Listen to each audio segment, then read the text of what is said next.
বাংলাদেশ সরকারের সচিব ও পেট্রোলিয়াম কর্পোরেশনের চেয়ারম্যান আমিনুল আহসান কামাল ঈশ্বরদীর জ্বালানি তেল ব্যবসায়ীদের মাধ্যমে নির্ভেজাল তেল সরবরাহের আহ্বান জানিয়েছেন। মঙ্গলবার বিকেলে ঈশ্বরদীর আরামবাড়িয়ায় মেসার্স মনসুর ফিলিংস স্টেশনের উদ্বোধনকালে তিনি এই প্রত্যাশা ব্যক্ত করেন। অনুষ্ঠানে মনসুর আলীর সভাপতিত্বে ও রবিউল ইসলামের সঞ্চালনায় সাংবাদিক, রাজনৈতিক ও সামাজিক বিশিষ্টজনরা উপস্থিত ছিলেন। উদ্বোধনের আগে দোয়া অনুষ্ঠিত হয়, পরে প্রধান অতিথি পাম্পের বিভিন্ন অংশ পরিদর্শন শেষে ফিতা কেটে উদ্বোধন করেন।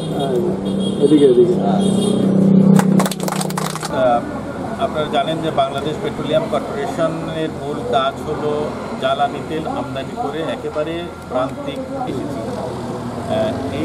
এই ধরনের পেট্রোল পাম্পের মাধ্যমে জনগণের কাছে পৌঁছে দেওয়া এবং নির্ভেজাল, সঠিক মাপে, সঠিক ওজনে, সঠিক দামে।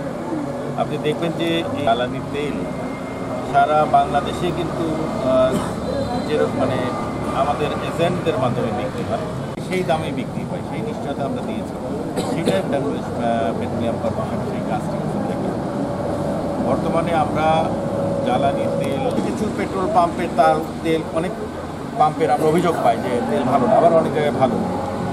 তো আমি প্রত্যাশা করবো যে মনসুর ফিলিং স্টেশন আপনারা একেবারে নির্ভেজাল তেল যেটা আপনারা বাগাবাড়িতে গ্রহণ করেন না, সেই রকমই মানসম্মত তেল, অকটেন, পেট্রোল, ডিজেল আপনার কোনো রকম গড়বিল না হয় সেটা নিশ্চিত করবেন।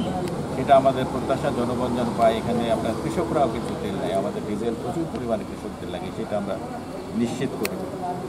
রাস্তাঘাট এখন অনেক ভালো হয়েছে, কাজে আমরা প্রত্যাশা করি এই ব্যবসার মাধ্যমে চমৎকার বাংলাদেশ করতে পারে, সেটাই প্রত্যাশা। সেটা ঈশ্বরদী থেকেই শুরু হোক। আপনারা চেষ্টা করেন, আপনাদের প্রত্যাশায় আমরা তাদের